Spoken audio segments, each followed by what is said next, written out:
Bonjour et bienvenue sur Algomius. Nous avions déjà traité du sujet des tableaux en algorithmie, il est temps maintenant de voir comment je peux modéliser un tableau en C. Alors je vous rappelle qu'un tableau, ça sert tout simplement à manipuler plusieurs valeurs qui ont le même type et qui ont souvent en fait un sens d'être ensemble. Si par exemple vous voulez faire une analyse statistique, je sais pas, sur des températures ou sur des précipitations, eh bien vous n'allez pas créer autant de variables que vous avez de valeurs statistiques. Vous allez simplement créer en fait une variable pour la série statistique et vous voulez que cette variable en fait connaisse tous les éléments différents de cette série. Ça veut dire que nous aimerions que cette structure de données me permette de mettre à jour chacun des éléments de manière individuelle, et cette structure doit aussi me permettre de récupérer chacun des éléments de manière individuelle. Je dois pouvoir récupérer le 5e élément, le 10e élément, le 15e élément, et ainsi de suite. Donc, cette structure, elle doit être plutôt flexible, et elle doit essayer de gérer aussi tous ces éléments-là en mémoire. À aucun moment donné, je veux perdre un élément, ou rajouter des éléments qui ne sont pas ceux de ma série statistique. Voilà un petit peu tout l'enjeu de ce que nous allons voir avec les tableaux, et encore une fois, l'utilisation des tableaux avec le langage C va nous permettre de comprendre vraiment comment fonctionne la mémoire, comment sont stockés ces différents éléments dans la mémoire en C. Nous allons donc commencer par déclarer un tableau, voir comment ça se déclare et de quels éléments le langage C a besoin pour pouvoir stocker convenablement un tableau. Pourquoi il a besoin d'avoir plusieurs éléments? Tout simplement parce que ce tableau, il va devoir le stocker en mémoire. Le stocker en mémoire, ça veut dire que C doit, à partir des éléments que vous lui donnez du tableau, doit comprendre en fait quelle est la place à réserver en mémoire. Tout ça, en fait, on va le voir au niveau de la déclaration. Une fois qu'un tableau est déclaré et stocké en mémoire, on veut naturellement pouvoir l'utiliser. On veut en modifier les éléments, on veut aussi pouvoir récupérer les éléments de manière individuelle pour les traiter. On veut par exemple pouvoir faire aussi une moyenne de ces différents éléments en parcourant les éléments un à un. Tout ça, on va voir qu'il y a un opérateur qui est très important, c'est l'opérateur crochet qui me permet d'accéder à un élément à la fois. On va aussi se retrouver face à des tableaux à deux dimensions. Alors en programmation, on appelle ça des tableaux à deux dimensions, les mathématiciens appellent ça des matrices, les joueurs de bataille navale voient aussi de quoi je veux parler. Eh bien, ce sont simplement des tableaux qui ont une double entrée, qui me permettent en fait d'accéder à un élément par deux indices. Alors pourquoi je parle de bataille navale? Parce que c'est exactement ce qu'on fait à la bataille navale. On trouve les coordonnées en fait d'un point sur ma carte navale en donnant un indice de ligne, un indice de colonne, et l'intersection est en fait le point recherché. On va retrouver cette notion sur les tableaux à deux dimensions. On va juste garder à l'esprit pour l'instant qu'un tableau à deux dimensions, c'est simplement un tableau dont tous les éléments sont aussi des tableaux. Voilà, donc c'est un regroupement de tableaux, si vous voulez. On va terminer avec la partie chaîne de caractères. Pourquoi est-ce qu'on parle de chaîne de caractères au niveau des tableaux? Eh bien parce qu'on va voir qu'en C, les chaînes de caractères sont stockées comme des tableaux. C'est-à-dire qu'au lieu d'avoir un tableau qui contient des entiers ou des floats, par exemple, des nombres réels, je vais avoir un tableau qui contient des caractères. Un tableau qui contient des caractères, c'est ce que le C appelle en fait une chaîne de caractères. Et on aura beaucoup de points communs entre les chaînes de caractères en C et les tableaux. Alors c'est pas vrai pour tous les langages, hein. Beaucoup de langages évolués utilisent un type string prédéfini, qui est en fait un tableau beaucoup plus évolué et vraiment adapté à la gestion des strings. En C, on est sur quelque chose d'assez basique, et on va s'apercevoir qu'on est vraiment encore sur une structure qui est vraiment proche du tableau. Donc on va voir qu'à partir du moment où on sait gérer un tableau, on sait aussi gérer une chaîne de caractères. Nous allons donc nous intéresser aux éléments tableau, et notamment nous allons voir la pratique en C. Alors un tableau c'est quoi? C'est pas très compliqué, c'est en fait un ensemble de valeurs de même type regroupées sous le même identifiant. Ça c'est la définition, mais si je voulais trouver un exemple pratique, imaginons que je vais faire un relevé de température tous les jours pendant un an. Ça ferait que j'ai 365 ou 366 valeurs en fait à stocker pour en faire une moyenne, pour savoir par exemple quelle est la température moyenne là où j'habite. Eh bien, ça voudrait dire que sans tableau, je devrais définir en fait 365 variables de type entier dans lesquelles je stockerai mes valeurs. Et à la fin, pour calculer la moyenne, eh bien, je devrais faire une addition de 365 valeurs pour récupérer le résultat et pouvoir en faire la moyenne. Bon, c'est pas vraiment gérable, hein, puisque ça me ferait écrire énormément de variables, ça me ferait écrire énormément de choses dans mon programme, et je pense que comme la machine est un calculateur fait pour calculer, il doit y avoir en fait une version un petit peu améliorée de ce que je veux faire. Et ça, on va le faire naturellement avec un tableau. Alors que va faire un tableau? Un tableau va stocker en mémoire les éléments de manière contiguë. Et donc c'est très important de comprendre que le tableau en fait a besoin de stocker des éléments d'un même type. Alors vous êtes peut-être habitué avec d'autres langages à voir que l'on peut stocker des types différents dans les tableaux. Par exemple, si vous utilisez des listes en Python, vous allez vous rendre compte que dans une liste, je peux stocker des éléments hétérogènes. Je peux stocker une chaîne de caractères, puis je peux stocker un entier, puis je peux stocker un booléen, et ça marche. Alors la liste en Python, c'est pas un tableau au sens algorithmique du terme, on peut voir ça un petit peu comme une évolution d'un tableau. Il y a effectivement une notion de tableau derrière, mais c'est bien plus qu'un tableau.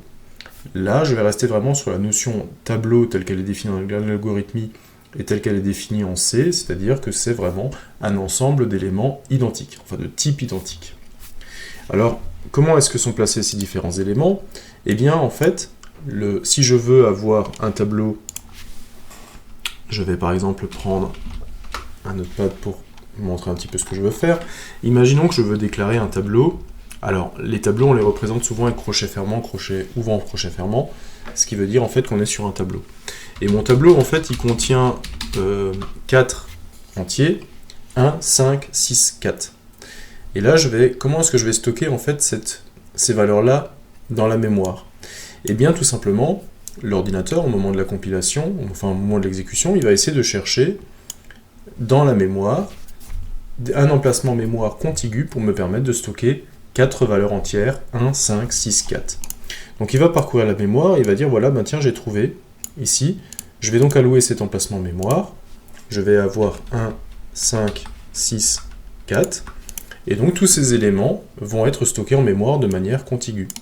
Ça veut dire que si jamais je veux le premier élément du tableau, eh bien je vais prendre la première case, si je veux le deuxième, il faut que j'aille à la case suivante, et ainsi de suite, mais j'ai juste à me déplacer dans la mémoire. Okay. Les éléments ne sont pas stockés de manière au hasard dans la mémoire, il n'y a pas de fléchage pour les retrouver. Ça veut dire aussi que si jamais je fais un tableau de 36 000 éléments, ça veut dire que quelque part, dans la mémoire, je dois avoir un emplacement contigu pour pouvoir stocker ces 36 000 éléments. On va voir que ça va avoir des répercussions sur la manipulation de ces tableaux. Ok. On va essayer de comprendre un petit peu, au travers d'exemples pratiques, comment ces choses se mettent en place. Alors un tableau, il peut contenir des types simples, il peut contenir des entiers, il peut contenir des chaînes de caractères, ce genre de choses. On va voir qu'il peut contenir aussi des structures de données. En C, on a la possibilité de faire des structures. Alors il peut contenir aussi des classes si jamais un jour vous passez sur du C++, mais il peut contenir aussi des éléments plus complexes que les types de base. Alors, aborder la gestion de la mémoire avec le C et le C++, ce sont deux excellents langages pour comprendre la gestion de mémoire et ce qui se déroule en fait quand on utilise un tableau. Puisque dans ces deux langages, rien ne vous est caché, tout est apparent et vous avez la main sur énormément de choses. Dans des langages comme Python, par exemple, vous n'avez pas forcément la main ou la compréhension de ce qui se passe derrière. Vous utilisez une liste, vous mettez des éléments dedans, vous les récupérez, sans savoir exactement quel est le lien avec la mémoire qui se fait. Ici, en fait, avec le C, on va vraiment pouvoir expliquer toutes les notions une à une et vraiment comprendre comment la mémoire est gérée. On va s'apercevoir aussi que la notion de tableau, elle est très fortement liée à la notion de pointeur. Alors, la notion de pointeur, on la verra dans une autre vidéo, mais vous allez voir en fait que les deux notions sont extrêmement liées. Alors, pour l'instant, je ne parlerai pas de pointeur dans cette vidéo, pour ne pas prêter à confusion, on va vraiment rester sur la notion de tableau. Il y a des choses que je n'expliquerai pas, ou j'irai pas plus loin parce que ça fera intervenir la notion de pointeur, mais j'y reviendrai avec la vidéo sur les pointeurs. Ok, alors du coup, quand je dois déclarer un tableau, qu'est-ce qu'il faut que je fasse? Eh bien, le langage, le C ici en l'occurrence, doit comprendre en fait quelle est la taille mémoire qu'il doit allouer. C'est-à-dire quel est l'emplacement jaune que j'ai mis ici sous Excel, combien de cases mémoire il doit allouer. Et donc, au moment de la déclaration, je dois être clair là-dessus. Quelle est la taille de l'emplacement mémoire à réserver pour mon tableau? Alors j'ai deux façons de lui dire. Soit je lui dis combien il y a d'éléments dans mon tableau. Par exemple, la première déclaration, int t de 10 éléments, va dire tout simplement que voilà, je déclare une variable entière, int t, mais cette variable entière ne contient pas un seul élément, elle contient 10 éléments de type entier. Ok? Et donc, à partir de cette déclaration, eh bien, C++, ou le C, pardon, va savoir combien d'emplacements mémoire réservés. Je sais que j'ai 10 éléments de type entier. Donc ça veut dire si je veux savoir combien de cases mémoire je dois réserver, eh bien je dois réserver 10 fois le nombre de cases mémoire nécessaire pour stocker un entier. Voilà. Donc je lui donne toutes les informations dont il a besoin pour pouvoir réserver la zone mémoire adéquate. Je lui donne le type et je lui donne le nombre. C'est pour ça qu'il est très important que dans un tableau, tous les éléments ont le même type. Sinon, en fait, il ne pourrait pas faire ça. Alors, ces deux informations, elles permettent de réserver la quantité de mémoire requise, et ça, on va le voir au travers d'un exemple pratique. On va utiliser notamment la fonction sizeof que l'on avait déjà utilisée. La fonction sizeof va nous donner, en fait, la taille nécessaire pour stocker une variable ou un type. Alors, la deuxième solution pour déclarer un tableau, et on va voir qu'on va retrouver les mêmes informations, cette fois-ci, vous ne donnez pas la taille, mais vous donnez l'exhaustivité de tous les éléments qui composent le tableau. Donc, eh bien, par exemple, je vais déclarer un tableau toujours d'entier. Cette fois-ci, je ne donne pas la taille, c'est-à-dire que je ne spécifie pas entre les crochets combien il y a d'éléments. Par contre, je vais donner AC le nombre, je vais donner la liste de tous les éléments qui composent le tableau. Donc j'ai 1, 5, 8, 7, 9, 11. Voilà. Et donc en fait, vous vous rendez compte que les deux déclarations ont quelque chose en commun, c'est que dans les deux déclarations, je sais quel est le type d'élément géré, int ici aussi, et dans les deux cas, je sais combien il y a d'éléments dans le tableau. Là, je sais qu'il y en a 10, la taille est directement spécifiée, et ici, je peux déduire le nombre d'éléments, et je vois qu'il y a bien 6 éléments. Encore une fois, si je veux réserver la place pour le deuxième tableau, eh bien, je sais que j'ai à réserver 6 fois le nombre de cases mémoire nécessaires, elles sont nécessaires, pour stocker un entier. Voilà.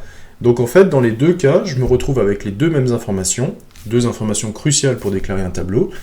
Quel est l'élément de base du tableau, quelles sont la nature des éléments qui composent le tableau, et combien il y a d'éléments. À chaque fois que j'ai ces deux informations, je vais pouvoir réserver un tableau. Alors je vous propose un petit exemple pratique pour voir si on retrouve de manière pratique justement en C les éléments que nous venons de mettre en lumière au niveau de la réservation et de la déclaration du tableau. Alors on va écrire un programme qui déclare un tableau de 20 entiers. Ok, ça on sait faire. Hein. On va afficher le nombre d'octets nécessaires pour un entier. Donc ça peut varier entre les machines et les architectures de machines. Hein. Donc il se peut que si jamais vous le fassiez de votre côté, cet exemple, vous n'ayez pas exactement les mêmes valeurs que moi. Ce sont des valeurs qui peuvent varier si vous avez un système 32 bits, un système 64 bits. Ça peut dépendre aussi de l'architecture du microprocesseur que vous avez. Donc, pas de souci, si vous n'avez pas les mêmes valeurs que moi, vous allez voir que le calcul va quand même être correct. On va ensuite afficher la taille mémoire réservée pour le tableau, et on va essayer de voir si ça correspond bien au nombre d'éléments multiplié par la taille d'un entier. Voilà. Ensuite, modifions la première valeur de chacun des tableaux en accédant directement à l'élément 0. Et cet exemple va nous faire comprendre un petit peu comment se passe la déclaration d'un tableau et comment les éléments sont déclarés. Ok, très bien. Donc, ce que je vais prendre un Visual Studio Code, voilà, et je vais tout simplement créer un fichier que je vais appeler déclare.c. Voilà, je vais essayer de faire un petit peu plus grand. Ouais, voilà, c'est pas mal. Alors, qu'est-ce que je dois faire dans déclare, dans la partie déclare? Alors, ce que je vais faire, c'est que je vais déjà m'occuper des bibliothèques, et comme je veux écrire sur la sortie standard, je vais avoir besoin de cstdio. Puis je vais avoir ma fonction main. Là, on est bon. Ok, donc première chose, je vais déclarer un tableau de 20 éléments entiers. Donc, le type, je commence par le type, ce sont des entiers. C'est un tableau, je vais l'appeler T1, et ce tableau comporte 20 éléments. Voilà. Donc, qu'est-ce qui va se passer en mémoire? Pour l'instant, je n'ai pas donné de valeur. Eh bien, je vais chercher, en fait, la zone mémoire en faisant ça, tout simplement, c'est qu'il allait chercher 20 éléments contigus. Alors je ne sais pas s'il y en a exactement 20, hein, mais faites en sorte considérez qu'il y en a 20. Et je vais dire en fait que T1, le tableau que j'ai déclaré, me permet en fait de récupérer, alors je vais insérer une forme, me permet de récupérer le premier élément du tableau. Est-ce que je peux faire en un peu plus grand peut-être? Voilà. Donc T1 en fait me désigne la première case, là où démarre le tableau. Alors j'ai pas encore dit pointeur, hein, on reviendra dessus. Si vous savez déjà utiliser les pointeurs, effectivement ça va être proche de la notion de pointeur. Pour l'instant, imaginez simplement que T1 est une espèce de référence en fait à la première case du tableau. Ok, ça marche. Donc, mon emplacement mémoire a été réservé, et je vais regarder maintenant ce qui a été réservé. Alors pour ça, je vais afficher plusieurs valeurs. Qu'est-ce qu'il faut que j'affiche? Ce que je voudrais afficher, c'est la taille qu'il me faut pour stocker un entier en mémoire. Donc ça, je l'obtiens avec size of int. Et la deuxième chose que je voudrais vérifier, c'est quelle est la taille qui a été réservée pour mon tableau. Donc size of T1. Ok, très bien. Donc si je veux afficher ces deux valeurs, je vais être obligé de passer par un printf. Voilà. Alors sizeof en fait me renvoie toujours le nombre d'octets et me renvoie le nombre d'octets sous forme d'entier. Donc comme c'est un entier, mon descripteur va être %d pour le premier sizeof, %d pour le deuxième, et je vais retourner à la ligne et je vais donc afficher sizeof de int et sizeof de T1. Voilà. Ça marche. Ok. Et donc maintenant, je vais faire un G++, compiler tout ça. Donc mon fichier s'appelle declare.c. Je vais renommer l'exécutable à declare. Voilà. Je suis en PowerShell. Voilà. Et j'obtiens 4,80. Ok. Donc je vais prendre note. Il me dit quoi? J'ai déclaré donc un tableau de 20. Ça veut dire que normalement, il a dû me réserver 20 fois le nombre de cases mémoire nécessaires pour stocker un int. Ok. Il me dit que size of int, c'est 4. Size of int, c'est 4. Ça veut dire que pour stocker un entier en mémoire, il faut que je prenne 4 zones mémoire, 4 octets si vous voulez. Ok. Et mon tableau, size of T1, size of T1, il me dit que c'est 80. Ben, visiblement, ça a l'air de coller, puisque j'ai 20 éléments dans mon tableau, 20 éléments qui me demandent de stocker, 20 éléments qui sont stockés sur 4 octets, donc ça veut dire que le tableau est bien sur 80 octets. Donc vous voyez que cette relation, elle tient la route, j'obtiens bien les 80 octets réservés pour mon tableau qui vont me permettre de stocker 20 éléments de type entier. Ok. Alors, la deuxième partie, comment ça fonctionne? Si je fais un tableau T2 maintenant auquel je ne donne aucune valeur, mais je donne l'exhaustivité de tous les nombres qui sont à l'intérieur, c'est-à-dire il contient 1, 2, 3, 4, 5, voilà, et que je fais exactement pareil, je fais un printf de int, et cette fois-ci je fais int de T2, voilà, je sauvegarde, je lance mon déclare, j'obtiens 4, 20.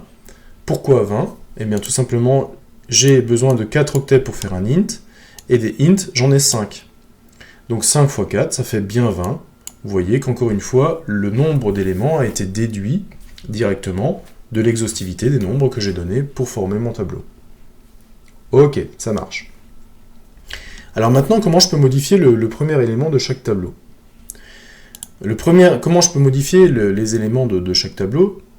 Eh bien, je vais utiliser encore une fois l'opérateur crochet. L'opérateur crochet, alors il pose souvent problème aux étudiants qui commencent avec le C, tout simplement parce que le premier indice, en fait, est désigné par l'indice 0. Et ça peut être un petit peu perturbant, parce que nous, depuis le CP, on a appris à compter à partir de 1. Quand on a pris notre main, le premier nombre était toujours 1, 2, 3. Pourquoi tout d'un coup on commence à l'indice 0 en informatique? Eh bien, en fait, c'est à cause de la représentation mémoire, et on va l'expliquer. Imaginons maintenant que je veuille changer, dans T2, l'élément 0. Ok? Je dis par exemple t de 0, il vaut plus 1, mais il vaut par exemple 45. Voilà. Alors je vais prendre mon Excel à côté pour vous expliquer ce que j'ai fait. Donc, T2, en fait, qu'est-ce qu'il a fait? Ah oui, ça s'appelle T2. T2, qu'est-ce qui s'est passé? Il a, en fait, j'ai réservé T2, et T2, je voulais réserver donc 20 emplacements, puisque chaque entier prend normalement 4 emplacements. Donc qu'est-ce qu'il a fait? Il a créé... Alors je vais aller un petit peu plus vite, hein, on va dire que chaque case, en fait, c'est 4 octets. Il a stocké 1, 2, 3, 4, 5. Ok. Et T2, je vous l'ai dit, T2 fait référence, en fait, à la première case, j'allais dire pointe, c'est à peu près ça, mais fait référence à la première case de mon tableau. Ok, donc T2, si vous voulez, c'est la variable qui me dit où le tableau commence. Alors quand je fais T2 de 0, qu'est-ce que ça veut dire?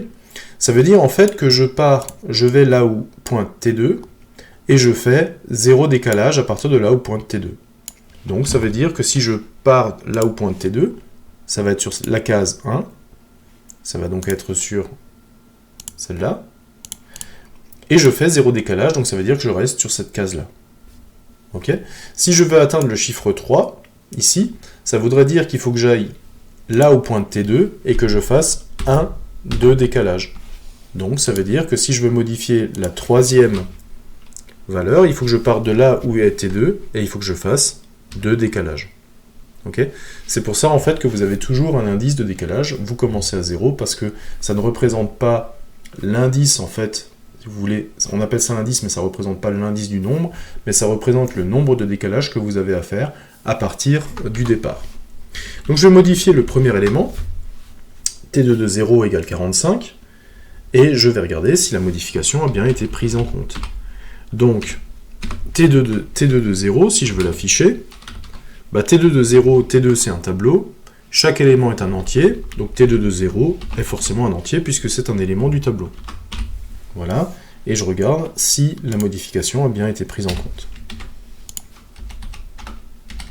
Déclare. 45. Ok, donc la modification a bien été faite. Maintenant, autre chose, si jamais T2 marque le début du tableau, que se passe-t-il en fait si jamais je modifie une valeur d'indice qui n'est pas dans le tableau? Imaginons par exemple, T2 possède 5 éléments, donc j'ai l'élément 0, l'élément 1, 2, 3 et 4. Qu'est-ce qui se passe si tout d'un coup je modifie l'élément T2 de 17? Est-ce que je vais avoir un problème là-dedans? On essaye. Et en fait, je me rends compte que j'ai le droit de modifier T2 de 17 et que j'ai le droit de l'afficher. Alors c'est quoi T2 de 17? Eh bien T2 de 17, c'est facile à comprendre, c'est que c'est 17 décalages après T2. Donc 1, 2, 3, 4, 5, 6, 7, 8, 9, 10, 11, 12, 13, 14, 15, 16, 17. Donc c'est cette case-là.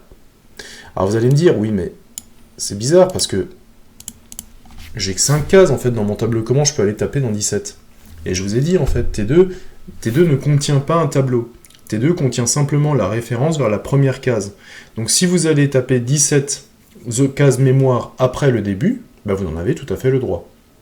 Alors vous en avez tout à fait le droit, ça dépend quand même. Hein. Si ça se trouve, vous allez taper dans une zone mémoire, par exemple, qui est utilisée par, je sais pas, Windows, ou votre traitement de texte, ou n'importe quoi, et une case mémoire peut être aussi verrouillée pour que vous n'ayez pas le droit de la modifier.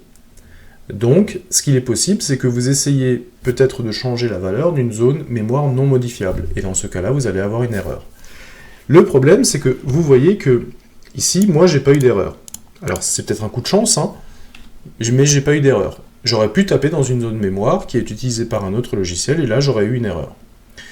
Ça, c'est quelque chose de très important à comprendre, parce que vous voyez que mon programme n'a pas planté, la compile est passée, j'ai pas eu de plantage, et pourtant, j'ai fait quelque chose de complètement illégal en termes d'utilisation de mon tableau. Je suis allé changer une zone mémoire qui n'a pas été déclarée. Donc, je suis complètement dans l'inconnu. Et ça, ce genre d'erreur, en fait, quand vous allez tomber dans un milieu professionnel, c'est les erreurs qui sont très très difficiles à corriger, parce qu'en fait, vous allez avoir des comportements complètement aléatoires de votre programme. C'est-à-dire que des fois, avec les mêmes entrées, les mêmes paramètres, de temps en temps, il va vous trouver le bon résultat, de temps en temps, il va vous trouver un mauvais résultat, et de temps en temps, il va planter. Et vous allez vous dire, mais c'est pas possible, c'est exactement le même programme, comment il peut réagir de 3 façons différentes alors que je lui donne les mêmes entrées? Eh bien, une des raisons, c'est que vous allez taper dans une zone mémoire sur laquelle vous n'avez pas la main. Et donc, vous ne savez absolument pas ce qu'il y a dans cette zone mémoire. Elle peut être à 0, comme elle peut être à une valeur, comme elle peut être utilisée par un autre programme. Voilà, peu importe. Donc, il faut faire très attention avec ce genre de choses. Et si vous avez un comportement aléatoire avec un programme, eh bien, très souvent, c'est que vous allez en fait chercher dans une zone mémoire qui n'est pas disponible pour votre programme. Voilà ce qu'on pouvait dire un petit peu sur la déclaration des tableaux, et donc on a déjà une bonne vision de ce que l'on peut faire avec un tableau. On va maintenant s'intéresser à l'utilisation d'un tableau. Alors on a déjà vu que l'opérateur crochet nous permettait d'accéder à un élément en particulier, et on peut y accéder donc par son indice, c'est-à-dire sa position dans le tableau. On a vu aussi que le premier élément dans le tableau se trouve à l'indice 0, et on avait expliqué en fait tout simplement que l'indice représentait le nombre de décalages que j'ai à faire à partir du début du tableau, et donc c'est clair que si je veux le premier élément, eh bien je vais au début du tableau et je ne fais aucun décalage, donc t de 0. Ça veut dire aussi qu'on a une répercussion sur le dernier indice du tableau. Effectivement, si le premier indice a l'indice 0, eh bien le dernier indice, là j'ai fait un tableau qui contient 1, 2, 3, 4, 5, le tableau a 5 éléments, et bien ça veut dire que si je commence à 0, je récupère aussi, le dernier élément va avoir l'indice taille du tableau, moins 1. C'est comme si je compte sur mes doigts, j'ai effectivement 5 doigts, mais si je commence à compter à 0, 0, 1, 2, 3, 4, en fait je me retrouve à 4. Alors c'est pas que je me retrouve à 4 doigts sur ma main, c'est tout simplement que comme le premier compte pour 0, et bien en fait le dernier, il va avoir nombre de doigts moins 1. Et bien c'est exactement pareil pour un tableau.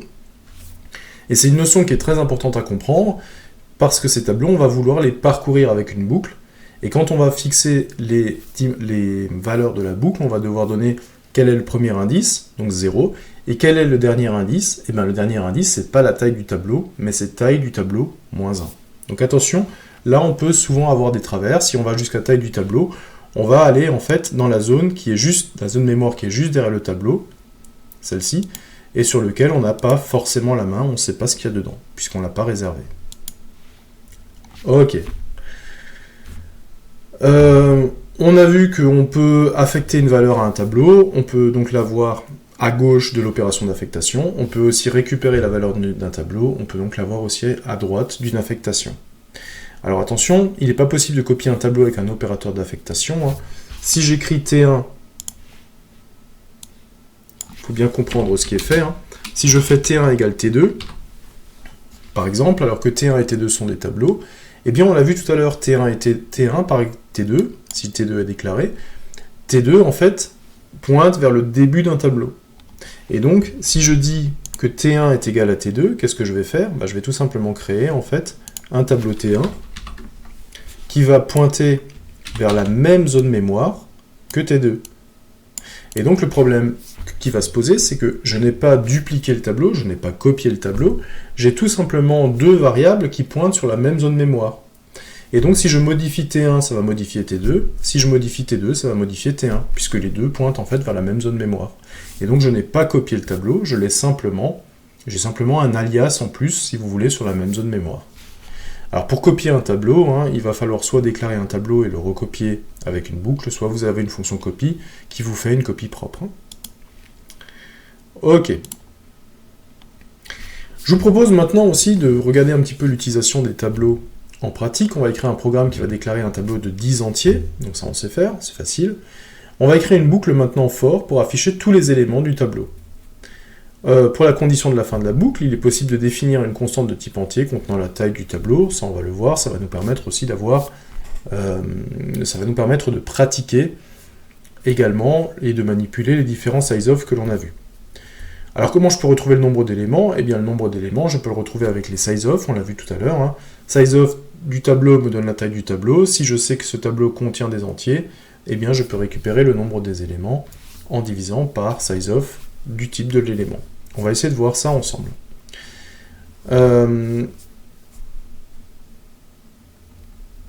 Et si j'essaie d'afficher un tableau avec un élément de tableau avec un indice plus grand que la fin du tableau, et bien naturellement on va continuer à parcourir le tableau mais dans une zone mémoire qui n'est plus allouée au tableau, et là on risque d'avoir un problème complètement aléatoire. Ok, alors on va se pencher sur ce problème-là. Et on va créer donc un nouveau fichier qui s'appelle utilisation.c. Dans la partie déclare, je vais juste me reprendre l'entête pour ne pas avoir à la recopier systématiquement. Voilà, j'ai mon main. Et donc, dans mon main, on me dit, je vais déclarer en fait un tableau de 10 entiers. Ok, donc c'est un tableau qui contient des entiers, je l'appelle T1, il contient 10 entiers, alors, ou si je mets les entiers directement dedans, je ne suis pas obligé de spécifier la taille, hein. Donc il contient 10 entiers, 1, 2, 3, 4, 5, 6, 7, 8, 9 et 10. Voilà. Tableau de 10 entiers. Ok.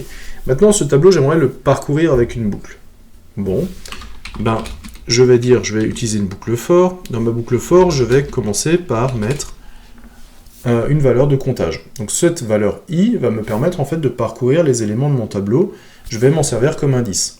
Alors, quel est le premier élément de mon tableau? Eh bien, le premier élément de mon tableau a l'indice 0. Ok, ça marche. Quel est le dernier élément de mon tableau? On a vu que comme le premier indice a l'indice 0, eh bien, le dernier élément a l'indice taille du tableau, moins 1. Donc ici, j'ai un tableau de 10. Donc, j'ai un tableau de 10. Donc, si i reste inférieur strict à 10, il va s'arrêter en fait à 9. Et dès qu'il va arriver à 10, la boucle va s'interrompre.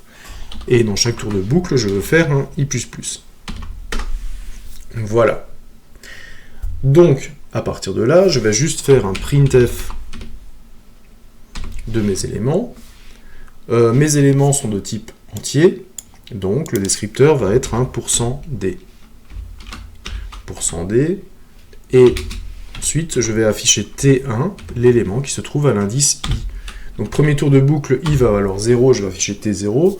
Ensuite, i va prendre plus 1, donc je vais afficher l'élément t de 1, et ainsi de suite, et je vais afficher tous les éléments de mon tableau. Je vais compiler, donc du coup, mon programme qui s'appelle utilisation.c. Je vais l'appeler utile. J'espère juste que c'est pas un nom prédéfini. Utile, voilà. Et donc, tout simplement, j'ai écrit les éléments de mon tableau. Voilà. Alors, ça marche, il n'y a aucun problème. Le seul problème, c'est que si jamais je rajoute des éléments dans mon tableau, par exemple je rajoute 11 et 12, voilà, j'ai des éléments en plus, le problème c'est que vous voyez que ma boucle elle est bornée par ce 10 qui est ici. Et donc quand je rajoute des éléments, il ne faut pas que j'oublie aussi de mettre 12 ici. Ça peut être embêtant, et si jamais j'ai un oubli, je peux en fait complètement passer à côté de cette manip, et de continuer à travailler avec un tableau de 10 éléments. Donc pour pallier à ce problème, j'ai plusieurs solutions. La première, c'est de dire, voilà, je vais définir à côté du tableau sa taille, voilà, en constante, donc c'est-à-dire que personne ne pourra me la modifier. Voilà. Et donc, si je veux passer à 12, je vais tout simplement avoir la 12 ici, je vais avoir la taille du tableau ici, et je vais avoir la taille du tableau ici. Et donc tout simplement, je vais faire varier cette taille, et ça va marcher, ça va me permettre de récupérer les 12 éléments. Ok, je ne sais pas pourquoi il me le souligne, normalement j'ai le droit de faire ça. Ouais, c'est une valeur constante, je sais pas. C'est VS Code, hein, visiblement, c'est pas la compile, vous voyez que la compile est passée. Ok, donc ça c'est la première possibilité de passer par une constante qui va définir la taille du tableau. Autre chose, on avait joué avec les sizeof tout à l'heure, et je peux récupérer la taille d'un tableau assez facilement. Hein. La taille du tableau. Je vais prendre en fait la taille mémoire qui a été allouée par le tableau, T1. Donc là je suis sur 12 entiers, j'ai vu qu'un entier prenait 4. Donc 12 x 4 ça fait 48, donc ça veut dire que 48 octets ont été réservés en mémoire. Ok ? Et donc ça, je le divise par sizeof. Alors sizeof, je sais que c'est des entiers, donc je pourrais le faire en int. Ok ? Mais j'ai quelque chose qui pourrait me rendre ça encore plus générique. Je pourrais le diviser par le sizeof du premier élément du tableau. Voilà.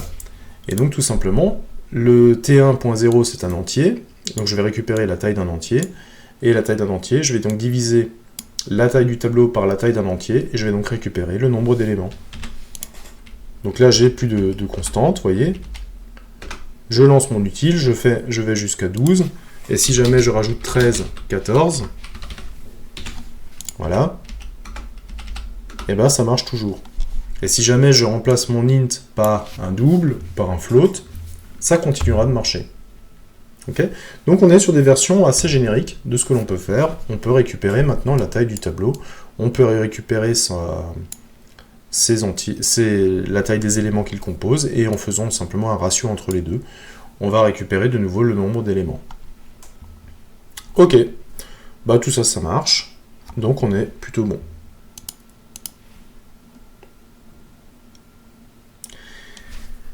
On va voir aussi que ce qui est très intéressant en termes de tableau, c'est que l'on va pouvoir monter des tableaux à 2 dimensions. Alors pour faire simple, c'est quoi un tableau à 2 dimensions? Eh bien c'est un tableau dont tous les éléments sont eux-mêmes des tableaux. Voilà. Et on peut aller tout de suite plus loin, hein. C'est quoi un tableau à 3 dimensions du coup? Eh bien un tableau à 3 dimensions, c'est un tableau dont tous les éléments sont des tableaux à 2 dimensions. Et ainsi de suite. Donc c'est pas très compliqué à mettre en place. Si jamais vous voulez regarder un petit peu comment ça fonctionne, j'ai fait une vidéo sur la partie algorithmie sur les tableaux qui réexplique exactement ce principe-là. Alors comment je déclare un tableau à 2 dimensions? Ben, je vais tout simplement déclarer les 2 dimensions du tableau. Je vais faire un int t par exemple ici, c'est-à-dire que mon tableau t a 50 éléments, et chacun des 50 éléments de mon tableau, contient 17 entiers. Donc un tableau t est un tableau de 50 éléments, et chacun de ces éléments est un tableau de 17 éléments de type entier. Et donc je récupère, encore une fois, la définition complète du tableau. Et donc quelle est la place mémoire qui sera prise en compte pour la réservation de ce tableau? Eh bien c'est facile. Si j'ai 50 éléments, et chacun de ces éléments contient 17 éléments, ben je vais faire 50 x 17, 850. Et comme je sais que ces 850 éléments sont de type entier qui nécessitent 4 octets d'utilisation mémoire, je sais que pour ce tableau, il faut que je réserve 3400 octets. Ok. Et donc, une fois qu'on a stocké ces informations-là, eh bien, en fait, on va se rendre compte que t de 0 est cette fois-ci plus un entier, mais t de 0 est un tableau de 17 éléments. Et dans ce tableau de 17 éléments, je peux donc récupérer les différents éléments, encore une fois, en utilisant un deuxième crochet. Et donc, t de 0, t entre crochet 0, entre crochet 2, va simplement dire que je vais chercher le premier élément du tableau, et dans ce premier élément, un tableau à 17 éléments, je vais chercher le deuxième entier. Voilà. Et donc ça va me permettre de chercher énormément d'informations, de regrouper énormément d'informations, et de les chercher un petit peu comme dans une grille de bataille navale. C'est-à-dire que je vais spécifier la ligne dans un premier indice, la colonne dans un deuxième, et à l'intersection, je vais retrouver la valeur que je cherche. Donc il est naturellement aussi possible d'initialiser un tableau à 2 dimensions, et vous voyez que dans la manière de l'initialiser, on retrouve cette notion-là. J'ai un tableau dont chaque élément sont eux-mêmes des tableaux. Voilà. Encore une fois, je vous propose un petit exemple pratique. On va écrire un programme qui déclare un tableau de 10 sur 10, et on va revenir sur un problème que l'on a déjà résolu au niveau des structures itératives. On va écrire 2 boucles for imbriquées pour stocker les résultats des tables de multiplication. Mais cette fois-ci, au lieu de les afficher, on va les stocker dans un tableau, et le but, c'est qu'une fois qu'on les aura stockés, eh bien, il nous suffira de chercher exactement la bonne intersection pour avoir le résultat de notre multiplication. Ok, ça marche. On va essayer de faire ça. Donc je vais chercher de nouveau mon Visual Studio Code. Il est où? Il est là. Et je vais appeler ça par exemple mult.c. Voilà. Je vais de nouveau récupérer l'entête. On est bon. Et je vais conclure ma fonction main. Voilà. Alors qu'est-ce que je dois faire dans la fonction main? Alors je vais déjà créer un tableau. Comment je vais pouvoir l'appeler? Je vais l'appeler table par exemple, hein, pour mes tables de multiplication. Et mes tables de multiplication, elles vont avoir 2 dimensions. Ok. Ces dimensions, je vais devoir les créer. Donc, je vais créer une constante int que je vais appeler dimension. Et je vais dire que cette dimension, elle va être de 11. Pourquoi je fais 11 alors que les tables de multiplication sont normalement de sont de 1 à 10, donc normalement je devrais en avoir que 10. Tout simplement parce qu'on a vu que l'indice des tableaux commence à 0, et en fait ce que je vais faire, c'est que je vais aussi créer la table de 0, ce qui me permettra en fait directement d'utiliser les indices pour faire ensuite mes multiplications. Donc ma table elle a 11 lignes sur 11 colonnes. Faut pas que j'oublie le point virgule, du coup. Voilà, donc j'ai créé une table qui est de 11 lignes sur 11 colonnes. Donc ça veut dire que j'ai une table qui a 11 éléments, et chacun de ces 11 éléments va avoir lui-même 11 entiers. Donc on peut voir ça que la table en fait contient chaque fois la table de 0, la table de 1, la table de 2, la table de 3. Ça marche. Donc maintenant, ce que je vais faire, c'est que je vais créer deux boucles for qui vont me permettre de remplir en fait ces tables de multiplication. Donc, je veux une première boucle for int i, alors je veux commencer par la table de 0, et je veux m'arrêter à la table de 10. Donc, tant que i est inférieur à dimension. Je vous rappelle que l'inférieur strict ici, ça veut dire tout simplement que je reste inférieur à dimension, puisque si j'ai une dimension de 11, eh bien, rappelez-vous que si j'ai un tableau de longueur 11, les indices sont numérotés de 0 à 10. Donc il faut que je sois sur une infériorité stricte à 11. Chaque tour de boucle, je vais faire i++. Voilà. Donc là, j'ai une boucle qui va me permettre de passer en revue la première opérande. Donc je vais ensuite en faire exactement la même pour avoir une deuxième opérande, pour générer toutes les tables. Donc la deuxième opérande, elle va aussi partir de 0, et elle aussi, elle va devoir rester inférieure à dimension. Je vais faire un j++, dans cette boucle-là. Voilà. Et donc maintenant, j'ai i et j qui vont être mes deux opérateurs de multiplication. Donc maintenant, je n'ai plus qu'à stocker les deux multiplications. Donc, c'est-à-dire que dans ma table, à l'élément i, et dans cet élément i, je vais modifier l'élément j, je vais mettre le résultat de la multiplication de i fois j. Ok. Alors comment ça marche? Imaginons par exemple que dans un tableau, alors je ne vais pas faire des tables de multiplication, je ne vais pas faire trop de tables de multiplication, mais imaginons par exemple que j'ai déclaré, allez on va faire un exemple réduit, j'ai déclaré un tableau, et dans ce tableau, tous les autres éléments sont aussi des tableaux. Et donc, par exemple, j'ai 1, 2, 3, 4, 5, 6, 7, 8, 9. Voilà. Donc, j'ai donc déclaré un tableau de 3 éléments, le premier, le deuxième et le troisième. Et on voit que chacun des 3 éléments est lui-même un tableau de 3 éléments.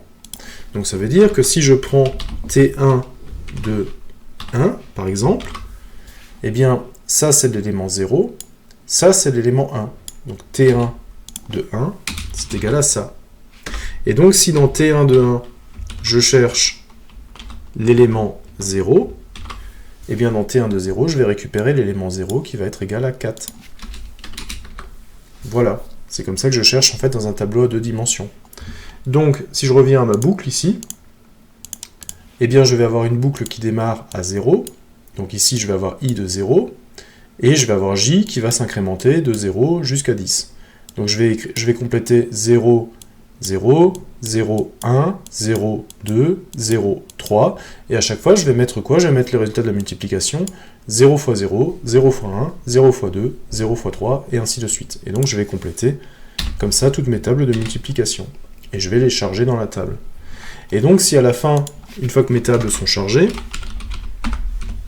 je peux dire tout simplement que je veux le résultat d'une opération très compliquée, genre 7 fois 8, et je dis par exemple le résultat de 7 fois 8 est, suspense, alors quel est le résultat de 7 fois 8? C'est le résultat d'une multiplication, donc je suis sur un entier, forcément, un entier et je saute à la ligne, et je récupère donc ma table qui contient tous les résultats de la multiplication, et donc dans l'élément 7, qui contient donc ma table de 7, je vais chercher l'élément 8, Si dans ma table de 7, je cherche le 8e élément, je vais obtenir le résultat de 8 fois 7. Je mets en place la fin de ma parenthèse, je sauvegarde. Il ne me reste plus qu'à compiler tout ça. Donc mon fichier s'appelle mult.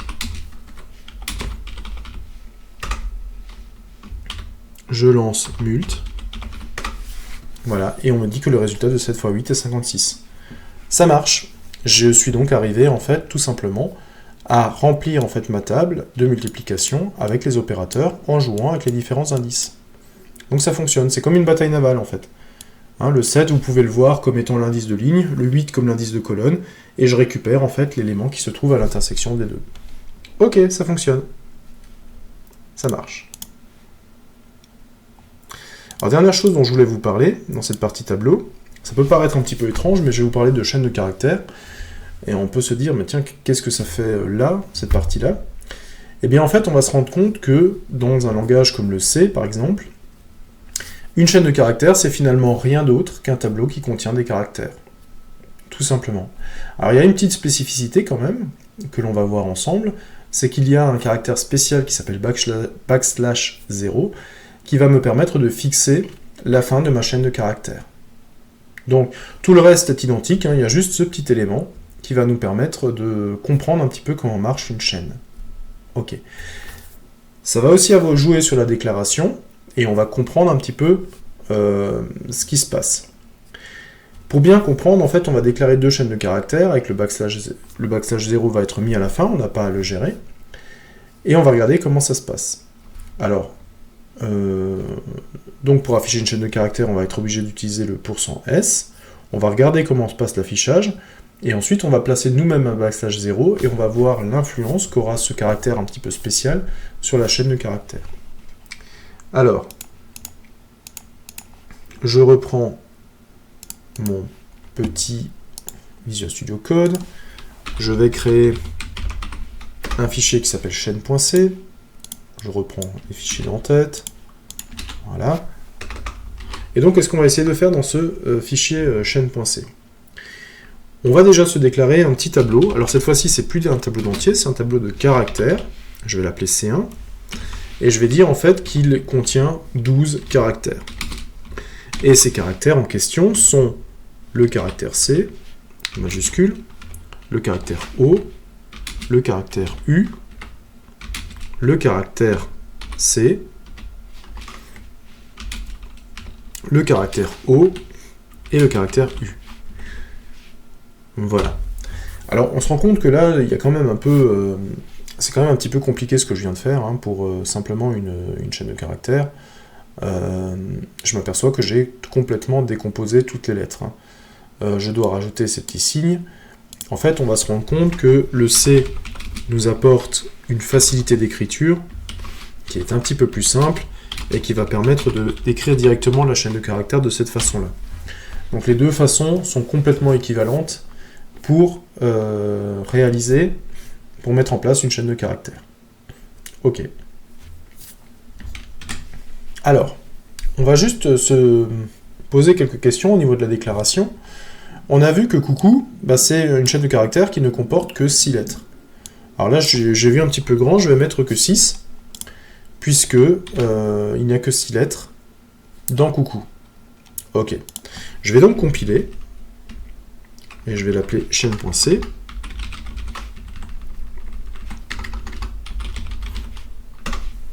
Et j'ai une erreur. Alors, je vais lire le message d'erreur, et ça me dit quoi?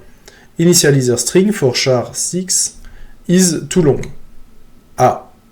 Alors là, il a l'air de me dire que coucou est trop long pour être stocké dans une chaîne de caractères sur 6.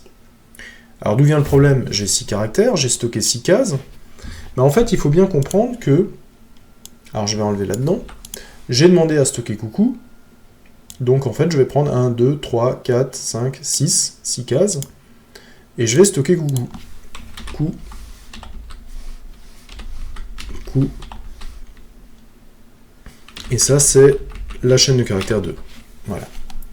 J'ai stocké coucou. Sauf que je vous ai dit que ce que essaie de faire C, c'est qu'il essaie de rajouter un caractère spécial qui est le caractère backslash 0 à la fin de la chaîne de caractères. Et comme il essaye de mettre en place \0, eh bien il lui manque une case. Lui, il a besoin en fait d'avoir une case supplémentaire par rapport au nombre de caractères qu'il essaie de stocker. Donc quand je veux stocker une chaîne de 6 caractères, je suis obligé en fait de la définir sur 7 pour qu'il puisse lui-même stocker le caractère terminal. Donc, je vais reprendre mon exemple et dire ok, j'ai compris ce que tu attends de moi. Ça veut dire que si ici je mets 7 pour te permettre de mettre en place le caractère terminal, tu vas arrêter de m'embêter, et effectivement, vous voyez que la compile là est passée. Bon, ça marche. Ça veut dire quoi? Pourquoi est-ce qu'il a besoin de ce caractère terminal? Eh bien, je vous l'ai dit, quand on déclare un tableau, le C2 connaît juste le début de la chaîne. Par contre, dans C2, il n'y a absolument aucune information qui permet de déduire où est-ce que la chaîne de caractères s'arrête.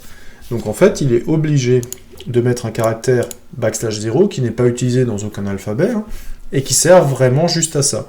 De dire, voilà, le jour où on me demande d'écrire ma chaîne de caractères, je vais commencer là où pointe C2, et je vais écrire tous les caractères jusqu'à ce que je rencontre un \0. Ce qui fait que quand je fais mon print, si je veux afficher cette chaîne de caractères, alors c'est une chaîne de caractères, donc le descriptif est %s. Je peux mettre un tiret aussi hein, pour voir vraiment où la chaîne s'arrête. Et je vais écrire la chaîne de caractères C2, par exemple. Voilà. Je vais l'écrire, je compile, je lance chaîne, et vous voyez que ça m'écrit coucou. Ok? Normal, j'ai mis 7 caractères, il y a un caractère terminal, ça m'écrit coucou. Ok. Si maintenant je reviens à 12, mon idée de départ, je recompile, normalement je m'attends à ce qu'il m'écrive, comme il a maintenant 12 de place, puis ok, il a un caractère final qui devrait me faire tomber à 11, moi j'en utilise 6, donc il devrait y avoir 5 blancs après. Eh ben en fait non. Il vous enlève les 5 blancs, parce que même si vous réservez une 12 caractères, donc 6, 7, 8, 9, 10, 11, 12, à partir du moment où il aura mis son \0 en place, eh bien il va s'arrêter d'écrire, et tous les emplacements que vous avez réservés après, en fait, seront perdus. Enfin, ils sont réservés, mais vous ne pouvez rien en faire. Ok, ça marche. Alors ça veut dire quoi? Ça veut dire que j'ai le droit de jouer avec ce caractère \0. Tiens, c'est intéressant ça. Par exemple, ce que je vais faire, c'est que je vais mettre en fait un \0 en plein milieu. Je vais remplacer le premier C là. Je vais le remplacer par \0. Et je vais regarder ce qui se passe. Normalement, si je remplace ce caractère-là et que je demande de réécrire la chaîne, si j'ai bien compris la logique, il va m'écrire COU, il va rencontrer \0 et il va s'arrêter. Bon, ben on essaye. Donc dans C2, alors comment je peux remplacer le premier caractère C? Alors ça c'est le C d'indice 0, le premier O c'est indice 1, le premier U c'est indice 2, et donc le C là c'est l'indice 3. Donc dans l'indice 3, je vais mettre le caractère. Alors attention en C, attention, les caractères sont entourés de simples cotes, alors que les chaînes de caractères sont entourées de doubles cotes. Voilà, donc je vais mettre dans C2, je vais remplacer le premier C par \0, et je vais réécrire la chaîne de caractères C2, et je vais regarder ce qui va se passer. Évidemment, j'ai ce que je pensais, la chaîne de caractères s'arrête en fait à l'écriture du premier \0. Et tout ce qui est derrière le \0, il me reste encore OU, est perdu. Donc, c'est une façon en fait de gérer la fin de chaîne de caractères. Le début de la chaîne, on sait le déterminer, il est là grâce à la variable qui pointe directement sur le début, et la fin de chaîne en fait est symbolisée par le \0 qui me dit en fait où arrêter, à quel moment arrêter mon exécution.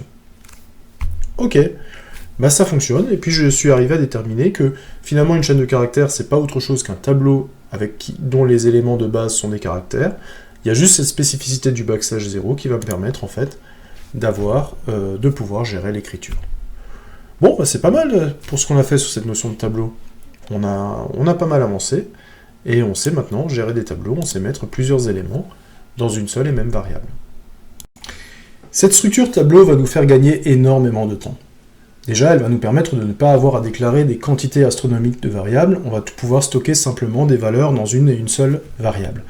Vous avez vu en plus qu'il est commode de pouvoir parcourir un tableau avec une ou plusieurs boucles, suivant le nombre de dimensions de tableau, et donc en fait en quelques lignes on peut parcourir des milliers et des milliers de données. Si jamais on veut faire des moyennes statistiques, rechercher le maximum, rechercher le minimum, tout ça, ce sont des fonctions qui vont être mises en place très facilement grâce à la structure tableau. Mais cette structure tableau, qui gère donc les données en mémoire, eh bien, elle a encore des secrets à nous révéler.